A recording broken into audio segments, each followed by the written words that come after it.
आज आपण ठरवलेलं आहे करडईची भाजी करण्याचं आणि करडईच्या भाजीला त्यासाठी 3 ते 4 पाण्याने धुवून घ्यावे, कारण की पालेभाजीला खूप चिखल लागलेला असतो। आणि ह्या भाजीसाठी आज आपण कुठलेही मसाले वापरणार नाही आहोत, तर फक्त लसूण आणि हिरवी मिरचीचीच बनवणार आहोत। आणि करडईच्या भाजीला पाण्यातनं काढून घेऊन पाणी गाळून तिला कापून ठेवावे आणि नंतर कढईमध्ये तेल घेऊन फक्त लसूण आणि हिरवी मिरचीचाच वापर करायचा असल्यामुळे मी लसूण आता तेलात टाकलेला आहे। लसूण लाल होईपर्यंत आपण तिकडे भाजी छान चिरून ठेवायची।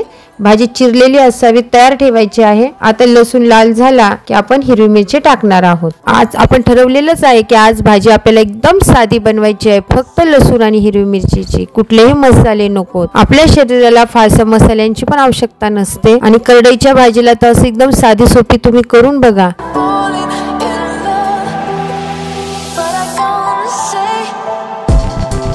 जसे लसूण हिरवी मिरची लाल झाल्यानंतर आपण आता चिरलेली भाजी टाकलेली आहे आणि आता तिला आपण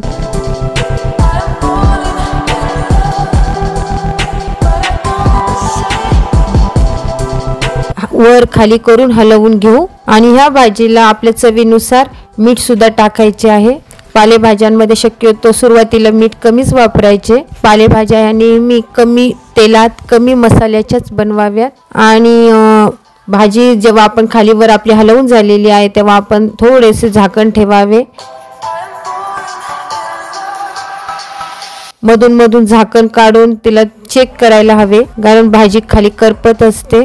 वरून पाणी टाकण्याची गरज नसते, कारण पालेभाज्या ह्या आपोआप पाणी सोडत असतात। त्यांनी सोडलेल्या पाण्यातच भाजी झाली पाहिजे, ती भाजी जास्त चविष्ट लागते।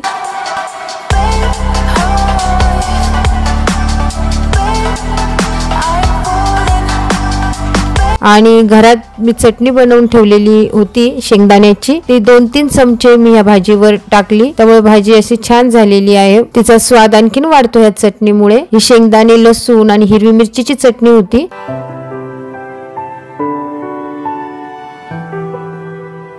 बघा ही भाजी किती सुंदर दिसते। सुक्की भाजी तयार झालेली आहे। ही तुम्ही पोळी सोबत किंवा भाकरी सोबतही खाऊ शकता। तोंडी लावायला लिज्जत पापड असल्यामुळे तर विचारूच नका।